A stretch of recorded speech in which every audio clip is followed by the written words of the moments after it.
Student, welcome in today's class. Today we have to move further and have to see a very beautiful poem, The Tree. आज हम लोग the tree पे बात करेंगे और सबसे पहले हम अब एक बात बता देना चाहते हैं कि यह ट्री जो लिखा गया है यह नेचर और ह्यूमन माने मानव जो इंक्रोचमेंट कर रहा है उसके बीच कन्फ्लिक्ट है, द्वंद्व है। और इसी द्वंद्व को आखिर किसने प्रेजेंट किया है? तो एंडिनर रीच के द्वारा लिखा गया, जिनका जन्म 1929 में हुआ था, 2012 तक रही थी और वह एक अमेरिकन पोएट थी।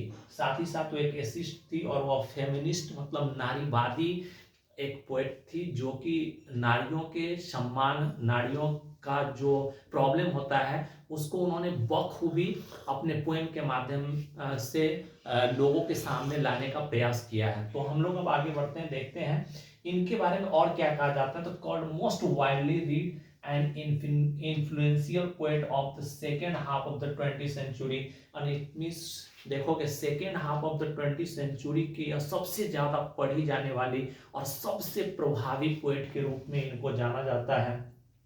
डियर स्टूडेंट, अब हम लोग इसमें आगे बढ़े उसके पहले हम कुछ बात कर लेना चाहते हैं। जैसे हम लोग कई बार क्वेश्चन पूछता ऑब्जेक्टिव में कि इस लाइन में कौन सा फिगर्स ऑफ स्पीच यूज किया गया है। तो फिगर्स ऑफ स्पीच के बारे में मैंने आपको इसके पहले वाले वीडियो में बताया था, लेकिन यहाँ एक बार फिर से बता देना चाहता हूँ कि यह इस पोएम में आप जब देखोगे तो सिमिली और इमेजरी यूज किया गया है। सिमिली का मतलब क्या होता है? तो when we compare the quality और characteristic of two unlike thing by using as और लाइक, तो दिस इज कॉल्ड सिमिली। हम जब दो नहीं विभिन्न चीजों को, उसके गुणों को जब हम कंपैरिजन करते हैं एज और लाइक लगा के, तो वह सिमिली होता है। जबकि इमेजरी का मतलब होता है परिकल्पना करना। जैसे इसमें परिकल्पना किया गया है कि पेड़ जो है जो घरों में रख दिया गया है वह सुबह होते होते बाहर के जो खाली जगह माने मीन्स वह जगह जो कभी पेड़ों से भरा था खाली कर दिया गया है। लोग वहां पे बड़े बड़े अपार्टमेंट बना रहे हैं, बड़े बड़े बिल्डिंग बना लिए हैं और उन पेड़ों को नहीं अपने गमलों में घर में सजा दिए हैं, अपने छत पे, अपने पोर्च और अपने बालकोनी में रख दिए हैं। वह पेड़ सुबह होते होते उस जंगल को भर देता है। ऐसा होना क्या आपको लगता है कि संभव है? नो। तो यह इमेजरी है, माने इट मींस जब हम लोग फर्स्ट पैराग्राफ पढ़ेंगे तो उसमें इमेजरी यूज किया गया है, आप देखोगे इमेजरी। और जब लास्ट पैराग्राफ जब पढ़ेंगे तो उसमें एक लाइन दिया गया है, इट्स पीसेस फ्लाई। इट्स का मतलब यहाँ चंद्रमा के जो टुकड़े हैं नहीं, तो चंद्रमा के जो टुकड़े हैं वो फ्लैश माने चमकेंगे now in the crown of the tallest oak. Tallest और इट मींस आप जानते होंगे कि सबसे लंबा पेड़ कौन होता है? तो ओक का। तो वह पेड़ जो अभी तक घरों में थे बाहर निकल गए हैं, ह्यूमन बॉन्डेज से वह इट मीन्स फ्री हो गए हैं और वह बढ़ते बढ़ते बढ़ते इतना ऊंचा हो गए हैं कि वह आकाश तक चले गए हैं और चंद्रमा को टुकड़ों में विभाजित कर दिए हैं और उस ओक ट्री के ऊपर वह चंद्रमा चमक रही है। ऐसा होना संभव नहीं है। मतलब यह परिकल्पना है पोएट का। इसी परिकल्पना को हम लोग इमेजरी बोलते हैं। और जब हम दो अनलाइक चीज को कंपेयर करते हैं बाय यूजिंग एज और लाइक, जैसे आप देख सकते हो लाइक न्यूली डिस्चार्ज पेशेंट, मतलब जैसे नया नया कोई पेशेंट, पेशेंट जो रिकवरी होकर मेडिकल से निकलता है और उसकी दशा बहुत खराब होती है, वैसे ही रात भर मेहनत करने के बाद पेड़ की हालत हो गई है। तो इस तरह से लाइक लगाकर हम पेड़ की हालत को नहीं न्यूली डिस्चार्ज पेशेंट से कंपेयर कर रहे हैं। तो डियर स्टूडेंट, अब हम लोग आगे बढ़ेंगे और देखेंगे इस पोएम को लाइन बाय लाइन, जो कि आपकी परीक्षा के लिए बहुत उपयोगी होगा और आप 1 से 2 दिन में इससे संबंधित इट मींस प्री बोर्ड से संबंधित सारे महत्वपूर्ण सवाल नेक्स्ट वीडियो में देखेंगे। लेकिन पहले हम आपको ट्री समझा देना चाहते हैं, तो चलते हैं पोएम को लाइन से देख। तो डियर स्टूडेंट, जैसा कि लाइन दिया गया है, द ट्री इनसाइड, वह पेड़ जो कि घरों में बड़े बड़े मकान के अंदर रख डाल दिए गए हैं, तो इसीलिए लिखा गया the tree inside are moving out into the forest.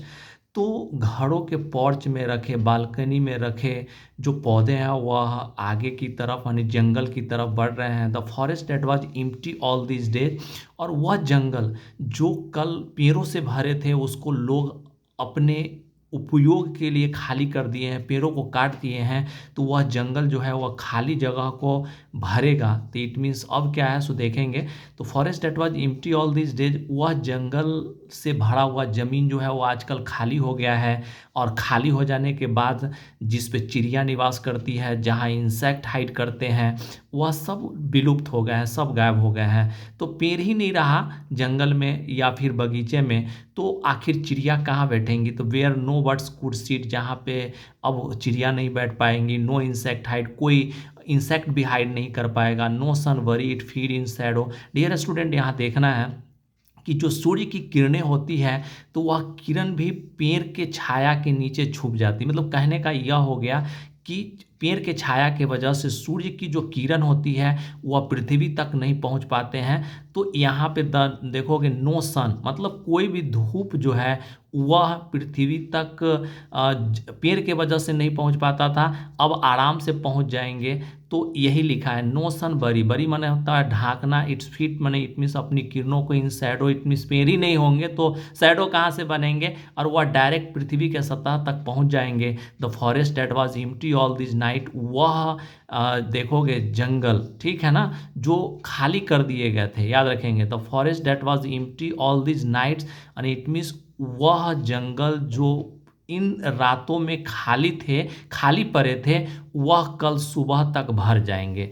अब आपको आश्चर्य होगा, आश्चर्य हुआ ना, कि जो जंगल, वह बगीचे जहाँ पे पेड़ थे, बहुत तरह के ट्रीज थे, वह खाली हो गया है। क्यों हो गया है? तो मानवीय अतिक्रमण के वजह से, मानवीय जो इनक्रोचमेंट हो रहा है उसके वजह से खाली हो गया है। उन जंगलों को साफ करके बड़े बड़े इमारत बनाए जा रहे हैं, बड़े बड़े मॉल बनाए जा रहे हैं, और उन पेड़ों को मॉल के पोर्च में, घरों के बरामदे में, फिर आंगने में लगाए जा रहे हैं, ताकि हम नेचर का संवर्धन कर रहे हैं, ऐसा लोग बोलते हैं। नहीं, लेकिन यह पूरा सरासर झूठ है। ऐसा हो ही नहीं सकता है कि घर में लगाए गए पेड़ बाहर के नेचर का बराबरी कर सके। ना ना ना, ऐसा होना संभव ही नहीं है। लेकिन यहाँ पे पोएट क्या बोल रहे हैं, तो फॉरेस्ट देखोगे यानी इट मीन्स आज इन रातों में, यानी इट मीन्स इन रातों में जो जंगल खाली हो गए थे वह सुबह तक भर जाएंगे। आपको नहीं लगता है कि यहाँ कल्पना है कि रात भर में आखिर वह जंगल कैसे भर जाएंगे? तो यहाँ इमेजरी यूज़ किया गया है इस लाइन में, आप देखेंगे। तो डियर स्टूडेंट, इस पैराग्राफ को एक बार फिर से देखेंगे, क्या है, तो वह जंगल माने इट मीन्स जो खाली कर दिया गया है, और उन जंगल के जगह पे बड़े बड़े इमारत बना दिए गए हैं, और इमारत के अंदर पोर्च में, ठीक है ना, बरामदे में जो पेड़ लगाए हैं, तो वह पेड़ जो है वह तेज़ी से आगे की तरफ बढ़ रहे हैं, ठीक है ना। जंगल जहाँ पे कभी पेड़ हुआ करता था इन दिनों खाली हो गया है, और जब कोई पेड़ नहीं होगा तो चिड़िया भी हाइड नहीं, देखोगे चिड़िया भी नहीं बैठ पाएंगी उन पेड़ पे, ना कोई इंसेक्ट हाइड कर पाएगा, और ना ही सूर्य की किरण जो है वह पेड़ के बनने वाले छाया से अपने आप को ऊपर ऊपर रोक पाएगा, मतलब वह पृथ्वी के सतह तक पहुंच जाएगा। और इस तरह से इन रातों में जो जंगल खाली हुए थे कल सुबह तक भर जाएंगे। ऐसा होना जो है वह संभव नहीं है, लेकिन पोएट जो है वह कल्पना कर रहे हैं, और इसी कल्पना को हम लोग इमेजरी बोलते हैं। डियर स्टूडेंट, अब क्या लिखा गया है ना, all night the root work, मतलब वह पेड़ जो कि घरों के अंदर लगाए गए हैं, पोर्च पे लगाए गए हैं, ठीक है ना, बरामदे पे, छत पे रखे गए हैं, वह पेड़ जो है उनकी जड़ें रात भर काम करेगी। मतलब गमला में लगाए गए पेड़ जो है वह, नहीं, पेड़ की जो जड़ें है वह रात भर काम करेगी। टू डिसंगेज का मतलब फ्री होने के लिए, them self from the crack, अरे यानी इट मीन्स जो छेद बने हैं, जो दीवार पे क्रैक बने हैं, उन क्रैक से बाहर जाने का प्रयत्न करेंगे। इन द बरामदा फ्लोर, देखोगे वह क्रैक जो कि बरामदा फ्लोर पे है, उससे अपने आप को फ्री होने के लिए पेड़ की जड़ें रात भर मेहनत करके अपने टहनियों को, अपने ट्विंग्स को मजबूत करेंगी, और इन दीवालों को, और इन दीवालों की खिड़कियों में लगे शीशों को तोड़ने का प्रयास करेंगी। तो वही आगे लिखा है, द लीव्स स्टेन, स्टेन का मतलब होता है जोर लगाना, टुवार्ड द ग्लास। तो रात भर जब पेड़ बढ़ेंगे आगे की तरफ, देखोगे टहनियाँ जब विकास करेगी, नहीं मजबूत बनेंगी, तो वह जोर लगाएंगी, देखोगे ऐसा जोर लगाएंगी, ठीक है ना। और जोर लगाने से खिड़कियों पे जो बनी हुई शीशा है वह टूटेंगे नहीं, टूटेंगे। तो क्या लिखा है, द लिप्सेज स्टेन, स्टेन माने होता है दबाव देना, टुवार्ड्स द ग्लास मतलब जो ग्लास खिड़कियों में लगे हैं उस पे वह जोर देगी। स्मॉल ट्विंक्स छोटी छोटी टहनियाँ जो है, स्टीप, स्टीप का मतलब करे हो जाएंगे, नहीं, विथ एग्जर्शन मतलब थकान के वजह से, लॉन्ग क्रैम्प्ड बो सफलिंग अंडर द रूफ, और देखोगे लंबी मुड़ी हुई बो माने शाखाएं जो है वह भी आगे बढ़कर और छत से टकराकर जो है वह बाहर निकलने का प्रयास करेंगी। Like newly discharge patient, like का यूज किया गया है, मतलब पेड़ की जो दशा है उसको दिखाने के लिए लाइक का यूज करके, मतलब वह पेड़ की दशा क्या है, तो रात भर मेहनत करने की वजह से पेड़ की वही हालत है जो हालत अभी अभी निकला हुआ पेशेंट, अभी अभी डिस्चार्ज किया हुआ पेशेंट की भांति, यानी इट मीन्स पेड़ जो है वह दिखाई दे रहे हैं। और अभी निकला हुआ पेशेंट कैसा दिखता है, तो हाफ डोज, यानी इट मीन्स अभी वह बेचारा अभी आधा नींद में है। Moving to the clinic door, और वह क्लिनिक इट मीन्स और जो हॉस्पिटल के डोर की तरफ आगे बढ़ रहे हैं। वैसे ही रात भर मेहनत करने की वजह से पेड़ों की हालत हो गई है। और पेड़ क्या कर रहे हैं, तो वह पेड़ जो कि गमले में लगे हैं उनकी जड़ें जो है रात भर नीचे से पानी मिनरल्स खींचकर अपनी तना को मजबूत कर रहे हैं, अपनी ट्विंक्स माने टहनियों को नहीं मजबूत करके वह दीवार पे जोर लगा रहे हैं। वह शीशे जो कि खिड़कियों में लगे हैं उस पे जोर लगा रहे हैं, ताकि इन खिड़कियों से बाहर निकलकर उन बाहर छोड़े गए फील्ड की तरफ हम बढ़े, ताकि हम स्वतंत्र हो सके, मानव के द्वारा जो बनाया गया यह दीवार है उससे हम बाहर आ सके। तो डियर स्टूडेंट, यह सेकेंड पैराग्राफ में पेड़ के द्वारा किया गया इफोर्ट, वो कौन सा इफोर्ट्स है, तो अपने आप को फ्री बनाने का, अपने आप को मानवीय बंधन से मुक्त करने का इफोर्ट जो है वह दिखाया गया है। तो अब हम लोग पैराग्राफ 3 देखते हैं आखिर वह क्या है। और ऐसे ही परिप्रेक्ष्य में अब आई जो है वह पोएट के लिए यूज किया गया है। तो पोएट जो है वह अंदर बैठी हुई है, यानी इट मीन्स कहाँ बैठी हुई है, तो अंदर, घर के अंदर बैठी है। आई सीट इनसाइड, मैं अंदर बैठी हुई, और मैं जिस कमरे में बैठी हूँ उसके दरवाजे जो है वह बरामदा पे खुलते हैं। राइटिंग लॉन्ग लेटर, मैं बहुत लंबा लेटर लिख रही हूँ। In which I scarcely mention the departure of the forest from the house, और वह लेटर, वह मेरे द्वारा जो लिखा गया निबंध है उसमें मैं बड़ी मुश्किल से ही पेड़ के द्वारा रात भर किए गए मेहनत को मैं लिख पा रही हूँ। मतलब पेड़ जो है अपने आप को फ्री करने के लिए कितना मेहनत कर रहा है, और उनके द्वारा किए गए मेहनत की तरफ मेरा ध्यान नहीं है, और ना ही मेरे राइटिंग का सब्जेक्ट है। बड़ी मुश्किल से थोड़ा सा मैं उन पेड़ के बारे में मैं लिख पा रही हूँ, ऐसा जो है वह पोएट बोल रही है।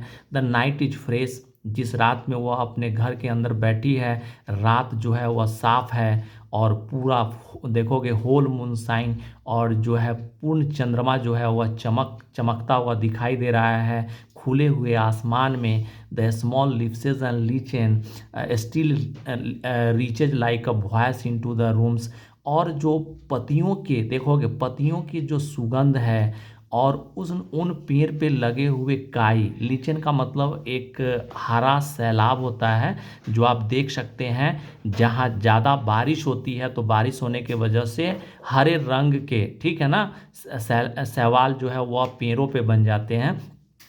तो इट मीन्स इनके गंध जो है वह पोएट को नहीं, अपने कमरे में बैठे हुए महसूस कर सकती है, उसके स्मेल को वह ले सकती है। तो dear student, like a voice into the rooms, और यह उनके जो स्मेल है वह कैसे पहुंच रहे हैं, वैसे ही जैसे कि आवाज़ पहुंचता है।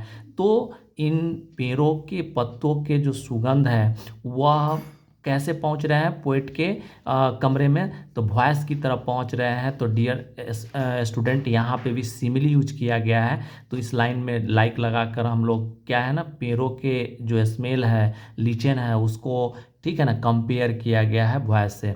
तो यहाँ पे सिमिली यूज किया गया है। इसी तरह से जब हम लोग आगे बढ़ेंगे तो देखते हैं पैरा 4 जो है उसमें क्या लिखा गया है। तो इन सारे चीज़ों को देखने के बाद, माने पेड़ के द्वारा किए गए इफोर्ट्स और पोएट के द्वारा नहीं, पेड़ के इफोर्ट्स को बिल्कुल तवज्जो ना देना, इट मीन्स बहुत कम लिखना, लेकिन पेड़ों की जो हालत है, जो लोगों के द्वारा किया गया है, इसके वजह से पोएट के दिमाग में बहुत कुछ भरा हुआ है। उनके दिमाग में चल रहा है कि देखो, वास्तव में यह ह्यूमन का जो इंक्रोचमेंट है, मानवीय अतिक्रमण जो है, वह वास्तव में नेचर को कितना स्पॉइल किया है। आखिर नेचर अगर ना बचेगा तो आदमी कहाँ से बचेंगे। यह सारी जो चीज़ें हैं वह पोएट के दिमाग में भरा हुआ है। इसीलिए लिखा हुआ है, my head is full of whisper. Whisper का मतलब होता है लो हिसिंग वॉइसेज, नहीं यानी इट मीन्स हल्की फुसफुसाहट वाली आवाज़ें। तो इस तरह से उनका दिमाग भरा है। बिच टुमारो विल बी साइलेंट, वह आवाज़ तो अभी उनके दिमाग में चल रहा है, लेकिन आज जैसे ही रात बीतेगा तो वह सारी बातें उनके दिमाग से निकल जाएंगी और उनका मन शांत हो जाएगा। नहीं, लेकिन सुनो ध्यान से, अब बोल रही है, listen the glass is breaking. लेकिन अब वह देख पा रही है कि खिड़की के शीशे टूट रहे हैं। The trees are stumbling forward. Stumble का मतलब होता है लड़खड़ाते हुए आगे बढ़ना, फॉरवर्ड माने आगे, जिसको हम लोग इंग्लिश में अगर अगर देखें वर्ड तो वॉक अनस्टेडली, मतलब रुक रुक कर आगे बढ़ना। तो देखोगे रात भर जो पेड़ अपने आप को सशक्त किया है, मजबूत किया है, उन मिनरल्स, उन वाटर को जो कि गमले से मिले हैं, नहीं टहनियाँ जो है रात भर अपना जो मेहनत दिखाई है और दीवालों पे जो जोर लगा रही है, दीवालों में जो खिड़कियां हैं और खिड़कियों में लगे हुए शीशों पे जो दबाव बना रही, उस दबाव से जो है शीशे टूट रहे हैं। पेड़ भी जो है धीरे धीरे आगे की तरफ बढ़ रहे हैं इनटू द नाइट, रात में। अब रात है, सारे लोग सोए हुए हैं और पेड़ अपना काम कर रहा है अपने आप को मानवीय बंधन से मुक्त करने के लिए, फ्री करने के लिए। तो ऐसा बताया गया है। अब जो पेड़ की टहनियाँ हैं, पेड़ की शाखाएं, पेड़ की पत्तियां जो है वह बाहर की ओर निकली है और उनसे मिलने के लिए हवा भी अपने आप को रोक नहीं पाता है और हवा भी उनसे मिलने के लिए आगे की तरफ बढ़ता है। और जानते हो, वह पेड़ अब रात भर में बढ़कर इतना ऊंचा हो जाता है, धीरे धीरे धीरे धीरे इतना ऊंचा हो जाता है कि वह आकाश को छू लेता है। ध्यान से सुनेंगे, ऐसा हो सकता है कि कोई पेड़ रात भर बढ़कर नहीं आकाश को छू ले। तो यहाँ पे इमेजरी यूज़ किया गया है, माने कल्पना यूज़ किया गया है। तो देखोगे the moon is broken like a mirror, और जो चंद्रमा है वह टूटे हुए प्रतीत हो रहे हैं, वैसे ही जैसे टूटा हुआ शीशा प्रतीत होता है। Its pieces flash now in the crown of the tallest oak. Oak जो ट्री होते हैं वह सबसे लंबे होते हैं और रात भर के मेहनत के वजह से वह पेड़ बढ़ते बढ़ते आकाश तक चला गया है और वह चंद्रमा तक को छू लिया है और इस तरह से चंद्रमा को खंडित कर दिया है। और वह चंद्रमा जो है ओक के पेड़ के ऊपर टूटे हुए शीशे की भांति चमक रहा है। नहीं तो डियर स्टूडेंट, ऐसा होना संभव नहीं, लेकिन चूंकि यह संसार जो है वह कवियों का है और कहा जाता है कि जहाँ न जाए कवि वहाँ जाए देखोगे, जहाँ न जाए रवि वहाँ जाए कवि, एक बहुत अच्छा कहावत है। तो जहाँ न जाए नहीं रवि, रवि का मतलब सूरज, जहाँ तक सूरज की रोशनी नहीं जाती वहाँ कवि पहुँच जाते हैं। हाँ डियर स्टूडेंट, तो यह परिकल्पना से देखोगे ओक ट्री को इतना ऊंचा कर दिए, इतना ऊंचा कर दिए हैं कि वह नहीं आकाश को छू लिया है, चंद्रमा तक पहुंच गया है।